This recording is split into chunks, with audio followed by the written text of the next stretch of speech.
This week, we're going to look more closely at one of the 7 principles, reflection. And as always, we'll begin with story uh, so that we can share our personal experience, reflection, and learning. So I'm a child of immigrants and refugees. I grew up really identifying as a Canadian and not Chinese, to the point of feeling when one of my friends told me as a teenager, I forget that you're not white. I felt proud. I felt happy about that. I really grew up thinking of myself as a Canadian. And really, in hindsight, as an adult, I realized that I thought of Canadian as white. This was despite the fact that I had a really Chinese upbringing. There were multiple generations in the home. I was raised by my grandparents. I was working at the family restaurant, going to Chinese school on the weekend. But I still went to public school. I had a mostly white circle of friends. After I moved out of the inner city, I sought out mostly white teachers. I actually didn't have very many Black, Indigenous, or teachers of color. And even nowadays, my social circle is still quite white, and I'm often the token Asian or BIPOC person in a place. When I started working with Indigenous communities, I really realized that what I was giving back to people wasn't any kind of deep, like grounded awareness of who I am or where I come from. I was really just sharing back this dominant Canadian whiteness. And I got called out repeatedly for it, for being an outsider and for bringing colonial practices because they're part of the way that I grew up, part of my implicit bias, things that I don't know about myself. And I want to share some of these with you just so that you can see that these are things that will happen when we, as non-Indigenous people who grew up in a settler colonial society and are part of that society, these are things that will happen to us because we are bringing harmful practices and we should be called out on them. And when people call us out, it's usually done because they care, that they want us to know that we're not doing something that is good and that we need to be aware of it and change it. So literal things that have happened to me. Being at a meeting and someone realizing that there is a pretty near stranger there and asking, what the F are you doing here? And I remember in that moment feeling really shocked and worried.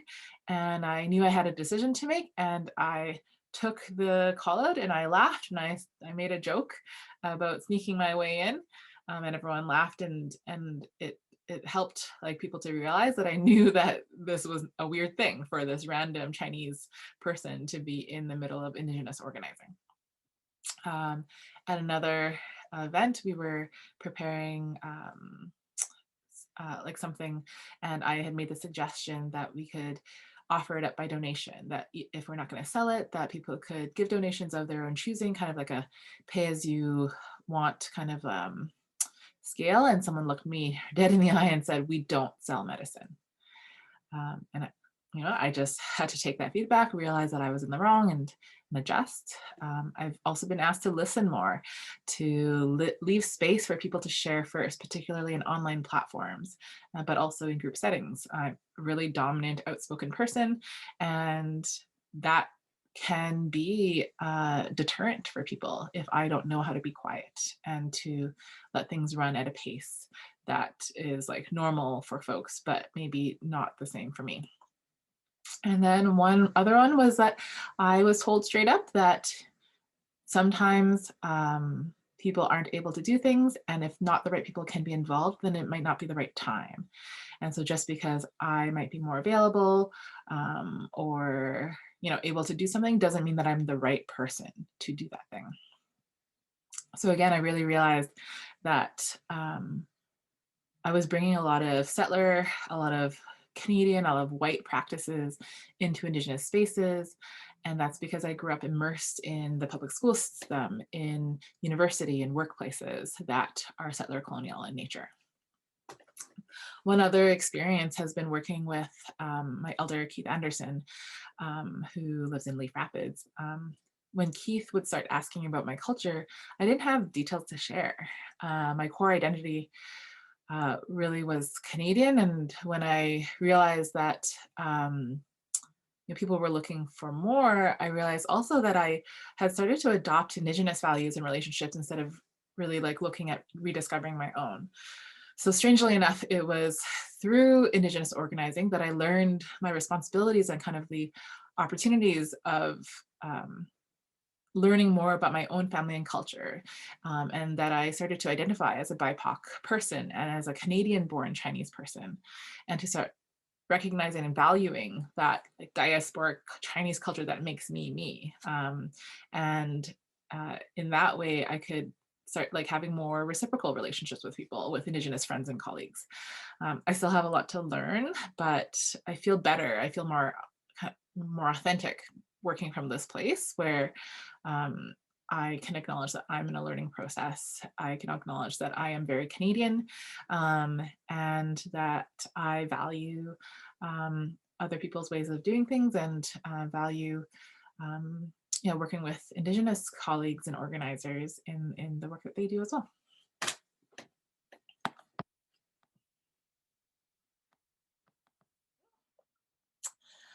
So today we hope to share with you some of what we learned from our partners about reflection, and to help you to start thinking about or continue thinking about what you want to reflect on. All right, so reflection is a crucial part of learning and development. And it's particularly important in Indigenous community engagement because it's a tool and practice for developing our critical self-awareness. This self-awareness is a determining factor in earning trust and building relationships with Indigenous people and communities. Some key areas for critical self-reflection that are listed in the slide include, first, knowing our story, particularly in relation to Indigenous peoples and lands. So for me, I've learned that sharing my story actually shows people that I understand this land to be Indigenous, because it marks my migration and my family's migration. And it shows that I know about colonialism, that I know that there are original peoples, and this land experienced and the people here experienced colonialism. The second, that we need to situate ourselves in settler colonialism and anti-Indigenous racism. So I think people may or may not have heard of the term settler, and in Canada, it can be something that we might identify as, identifying as settlers, but something we need to do, whether or not we identify as a settler, is to acknowledge that our position within settler colonial society exists, right? So regardless of how we personally identify, there's a dynamic of settler colonialism, and there's structures that uphold that, and we sit in it. So knowing our positionality and where we sit in settler colonialism helps us to develop our awareness of our biases and prejudices when it comes to settler colonialism, the values and beliefs and structures that are part of that system, and also anti-Indigenous racism, because settler colonialism depends on Indigenous peoples being displaced, relies on the assimilation and genocide of Indigenous peoples and the theft of land. So this includes obvious problems like stereotypical beliefs, misconceptions, or overt racism, but it also includes implicit biases about the right way to learn, work, or relate to others, what we consider to be knowledge or expertise, and how we measure success. If we can develop this critical self-awareness about our settler colonialism and our anti-Indigenous racism, it can help us to recognize and resist when they are present in our thoughts, conversations, and relationships, and to make us more able to consider new ways of thinking and new ways of doing. Next, we've got clarifying and confronting our motivations for working with Indigenous peoples. So spending the time to reflect on why it is that we want to work with Indigenous peoples. We talked about this a little bit in the work before the work. And naming those motivations creates room for honesty and for critique. There are lots of reasons people might want to work with Indigenous communities, and some are self-serving, some are supposed to be beneficial for more than just ourselves. But regardless, we should really think about the kind of like complexity of that motivation. and hold it up to think, to consider what the impacts might be. And then finally, recognizing how we learn, work, and relate to others, and our readiness to adapt to Indigenous ways of learning, working, and relating is really crucial, so that we actually are intentionally practicing ways that work for Indigenous communities. If we don't know about how we learn, work, and relate, then we'll just bring our default. We'll bring our default Canadian, white, settler, institutional ways of working, and we actually won't be ready to see what's happening in the community and adapt ourselves to the way that the community works.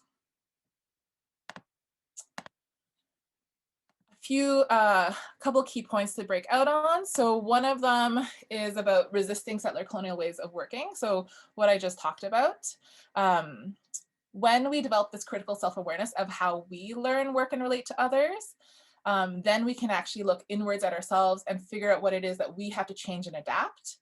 And sometimes what it is that we have a very hard time changing and adapting, and being able to more honestly communicate those needs to our partners.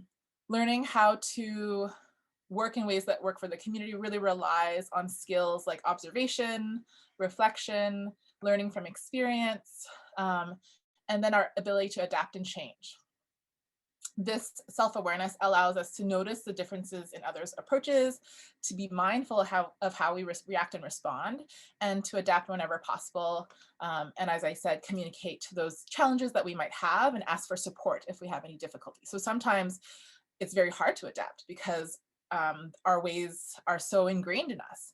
But then that's when we have an explicit conversation, rather than assuming that our way is right or has to be the way, right? We can say, I'm struggling with this. I know that it's a different way from my own. How can I better change the way that I'm working? Is it okay if we work in a different way? Acknowledging that it's not because it's a better way, but just because I am the one struggling with a new way.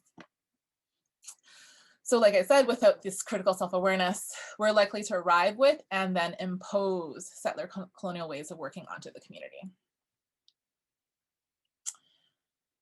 And there are some examples listed there in the slide. One of the ones that happened to us during our development of this Lunch and Learn series and the review of the framework was actually the meeting. So scheduling meetings that are far too short for the practices of the Indigenous partners that we work with, where people really want to spend some time doing relationship building. And so if you have a very tight 1-hour agenda, that doesn't allow for it. And guess what? The precedent is that people get to share, and maybe we don't get through the agenda. But if we want both, then to plan appropriate amounts of time for both the kind of Indigenous practices within that meeting, and also maybe things that we feel like we have to discuss from the institutional side of things. All right, a second part to go a little deeper into is the resilience and humility that is necessary for working with Indigenous communities. So self-awareness really allows us to cultivate this resilience and humility. It's really pivotal because we are usually in the position of having the privilege and power to ask people to do what we want. But really, when working with Indigenous peoples, we have to be the ones that have the humility to adapt and change. So as I told you about all the ways that I've been called out, we have to build our capacity to listen through that discomfort, to respond to distrust with relationship building rather than kind of tucking our tails and running away, and to accept that critique and community expertise with humility. It's very hard to be told that we're doing things wrong without defending what we're doing, feeling guilty for what we're doing, and just leaving the situation, not facing kind of the accountability that's being put in front of us. And that accountability is really a gift. When someone tells you that you're doing something wrong, it's because they actually think that you might hear them and that hopefully you'll do something about it. So this is particularly important for those of us whose identities are given more power and privilege by society, because it is just not a position we might be used to being in, to be corrected, to be the person doing things that are harmful, and being called out on it. So we've got to really think about how we respond and react to critique. And this is a phrase that really stays with me, but what people want the Indigenous practitioners and community partners shared was that we have to have the courage to show up and try, but then also the humility to fail and learn and try again. All right, a few practices to consider when we think about critical reflection. So when we engage in critical reflection, we must create the space and time to regularly engage in self-reflection. So critical reflection can take different forms. So one of the really crucial ones is self-reflection. So this can take place before, during, and after interactions and engagement opportunities. And it's especially common, self-reflection is especially common during the early stages of engagement because we're trying to understand our new position within the community and process new experiences. But it should also continue as a regular and mindful practice that supports our efforts to learn through observation and to adapt to community approaches.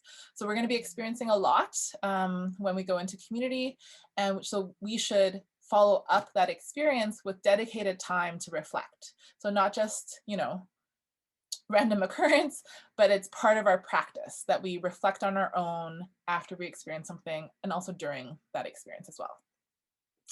The second thing to consider is that you can't just reflect on your own. You also need other people. So you need to seek opportunities for community engagement advising and to find a community of practice. This is particularly important within the work of Indigenous community engagement because it doesn't happen alone, right? We have to do this with others. It is community engagement, not just solo work. So establish support circles with Indigenous and non-Indigenous colleagues with whom you can prepare for and debrief your engagement experiences. This also helps you to find places for conversation, advising, and peer learning. And we say Indigenous and non-Indigenous because sometimes there's work that we should be doing as non-Indigenous people and supporting each other in that way so that we're not subjecting Indigenous colleagues and partners to things that are harmful for them to hear again, right? So if it's a very basic thing, maybe your non-Indigenous colleague can be like, that's really not the right way to approach it. It's harmful in X, Y, Z ways. But then there are things that only Indigenous colleagues and friends might be able to support us with. And so having both circles of friends and mixed circles of friends and colleagues is really important. Thirdly, not only should we be debriefing and reflecting outside of our partnership, but also within the partnership. So sometimes what happens is that we think on our own only. Sometimes what happens is we only talk to people at the institution. But really what should happen is that we should engage in reflection and assessment with our partners, right? So if there is something that we have experienced or something that we are wondering, that an important person or group of people to talk to is our partner themselves. So key reasons why, well, our non-Indigenous and settler colonial perspectives can make it difficult for us to even notice, never mind appreciate and adapt to other ways of knowing, teaching, and learning. So this ignorance and bias might cause us to misinterpret our experiences and then reinforce our biases, our stereotypes and prejudices, and then make harmful assumptions and decisions. So to challenge our default perspectives, we need to have regular conversations with our Indigenous colleagues and partners where we can question or confirm what we think and that we know and ask for their perspectives. In emerging or formalized partnerships, these conversations that focus on reflection and assessment should happen regularly as part of your project work and as a partnership team. And they can happen on formal and informal basis, but they need to be regular and they need to be something that we create time for and space for, and also support with whatever supports that are needed. For example, you may need food or you may need transportation for these to happen. All right, a final deep dive is that this is all work. All of this is work, and as Nikki can attest to in our group, our Indigenous colleagues and our partners are getting tapped for everything. There is so much work that people are being asked to consult on, to advise on, to collaborate in, and we have to recognize that work. So regardless of who we turn to for community engagement and advising, it is crucial that we respect the contributions of our colleagues and partners and ensure that they are properly remunerated for their time and expertise. There's usually no adjustment to people's workloads, no increase in salaries and benefits when they're doing this extra work on top of their regular portfolio. And then for our community partners, it's often not even paid work at all. They're often expected to engage in university work without any kind of like direct benefit to them. So a good practice then is to reflect on whether the colleagues and partners are getting paid to engage in the work, right? So is this part of their regular work portfolio and assignments, or are they expected to be doing this for free? And then a second level of reflection is, are you getting paid to do it, right? So one of the practices from one of our partners in previous years, AO, was, well, who around this table is getting paid to be here? And if people are getting paid to be here, then why aren't the Indigenous community partners getting paid to be here? Right? So think about those two things. Who's getting paid and who isn't getting paid compared to others that are getting paid. And then if there's any kind of discrepancy there, then to have a conversation about remuneration and about appropriate supports so that we can recognize and support the emotional labor of reflection and assessment, to show gratitude and to make sure that people are getting paid for their expertise and their time. All right, so those are all of our reports from our findings from the consultations. And so we're going to move into a bit of practitioner reflection now, but I'm going to share a little story with you first to start off. If you folks have any questions, feel free to check them in the chat from this presentation part of the section, but I'll share the story about an experience of being asked, where are you from? So I'm Chinese. I was born and raised in Canada, as I said before. And as some of you who are BIPOC, or maybe if you've just learned about this and you're white, it's a very problematic thing to ask someone who is visibly not white, where are you from? Usually my response to that in the past has been Winnipeg, from Winnipeg. And then the follow-up question, which is even harder, is, no, where are you really from? Right? And then I'll say some sort of like long story usually. And this is because of racism. So people who are racialized are really sick and tired of people assuming that they're not from here, that we are not from Canada, that for some reason, just because we're not white doesn't mean that we are from somewhere else. So when I first started working with Indigenous communities, this was actually a very hard thing for me to change, because as a visibly Chinese person, I had spent a lot of my life being defensive, particularly like against white people who kept thinking for some reason that I wasn't Canadian. And this is kind of compounded with the fact that, as I told you, I really identified as Canadian as a teenager and young adult. So it was very offensive to me when people were like, but where are you from? I'm like, I'm from here. I was born here. I was raised here. But where are you from, some of you may know, is a very common question that people ask when you do Indigenous community engagement work. And it's a very natural question to ask. I had been learning about this, and I had kind of realized subconsciously that this was something that I needed to learn, and I had started to adapt the way that I responded to that question if it was an Indigenous person asking me. And I was really kind of made aware of this by one particular incident at a community event. So I was at an Indigenous community event at the Thunderbird House, and we were just milling about doing the regular pre-event thing of just chatting to people near us. And one of the community elders that I had heard about and knew about but had never had the chance to meet came up to me, and I was so excited. I was so excited to have the chance to talk to this person, to meet them face to face and make a connection. And they asked me, where are you from? And my default BIPOC identity said Winnipeg. And the person turned around and walked away from me without saying anything. And as soon as the words were leaving my mouth, I could tell that I was making a mistake. Like I knew, like my brain was like, Annie, you know better. But my reptilian brain was just like defensively saying the words.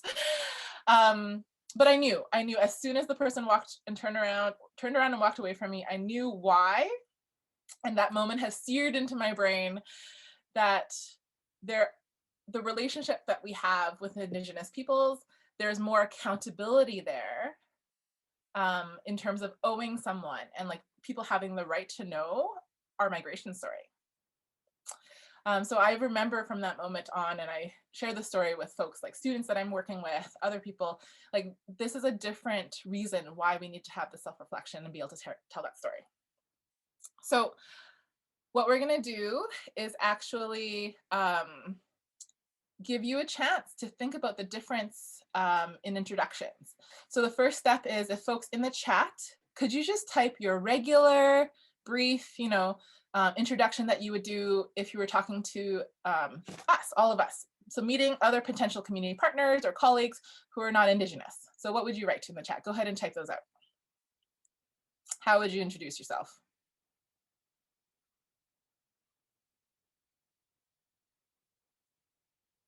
Great. So we have Anna Lee, Fort McMurray Public Schools Assistant, Superintendent, grew up in Saskatoon, Associate Professor at U of M, Nikki from CEL at the U of M.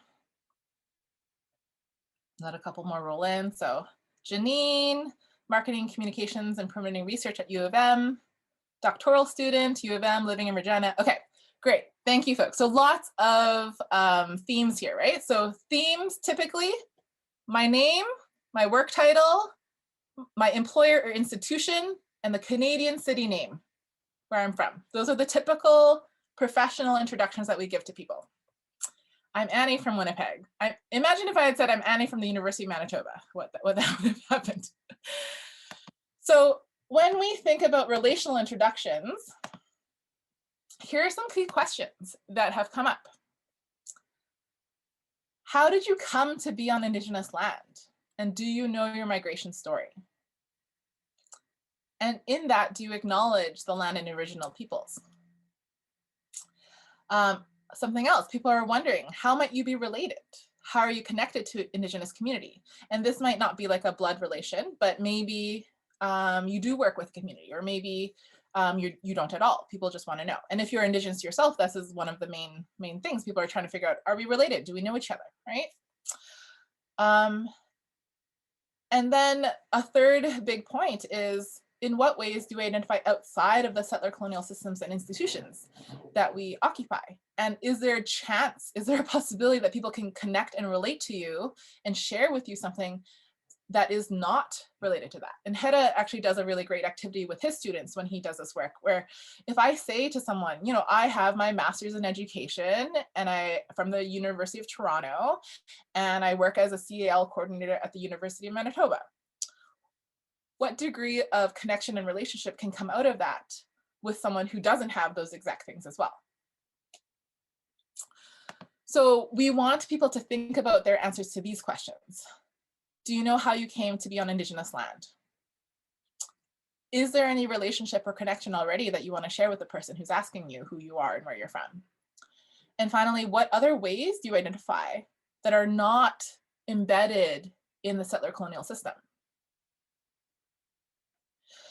A few caveats to this, or like a kind of like things to think about.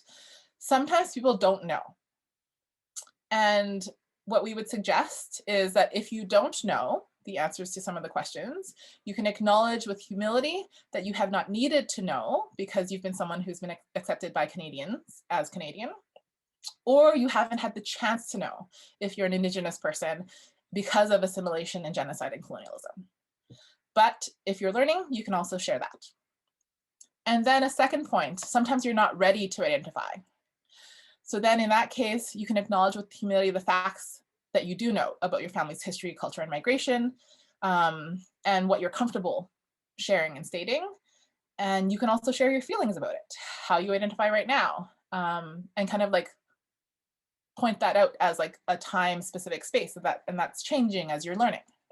As an example, when I was younger and figuring out who I was, this is very recent actually, like a year or two ago, I would say, it was hard for me to call myself Chinese because I felt like I wasn't Chinese enough. And I can't speak for like other folks' experience, but I think it's like reminiscent of things that I've heard from other people. So I used to say, my family is Chinese, because that felt true to me, right? And now that I've learned a little more, I tend to say now that I'm Canadian-born Chinese, because to me that reflects like a very specific diasporic experience. I'm Canadian-born Chinese to Southeast Asian refugees. It's a particular diasporic experience of being Chinese. So those are a couple of things to note, that our experiences and realities of identity and like learning our identities are complex, and we may not know, or we may not be ready, and that's okay. But there is some humility and vulnerability in kind of sharing that, however briefly it is. All right, so what we're gonna do, folks, is we're gonna go into our breakout rooms, like smaller ones than normal, and you're gonna have a chance to share your relational introductions. They're not gonna be super long, but just kind of different than what we might normally do in terms of work title. So before we head into there, I just want you to take a moment, a minute right now, and jot down on a piece of paper, or just think, if you're good at remembering things, what are your answers to these questions, okay? And I'll clarify for the Ilanit. So for the third point here, we're very used to being in a settler colonial society and a capitalist society where our central identity is usually focused on our work or our study. So students, you are also workers, and your studies are work. So if we can't identify as a student or a worker, well, how else would you normally identify? Okay, so and that might be challenging to do, because like for me, being a teacher is a very central part of my identity. But that's different sometimes than saying, you know, I'm a CL coordinator from the University of Manitoba. So to what degree can you identify outside of these institutional titles and our kind of like position within kind of a capitalist economy? And I can't tell you exactly what it is for you, but you'll whatever other parts are really important parts for you. Okay, so Hedda's gonna send us out into breakout rooms of 3 and 4, and you're going to share your relational introductions. They don't have to be long, just like a new way of doing that brief introduction that doesn't highlight our work necessarily or our position, but rather other parts of our identity and our migration. And then we're going to bring you back. If you finish, come on back, and then we're going to pull everyone back at 12:50.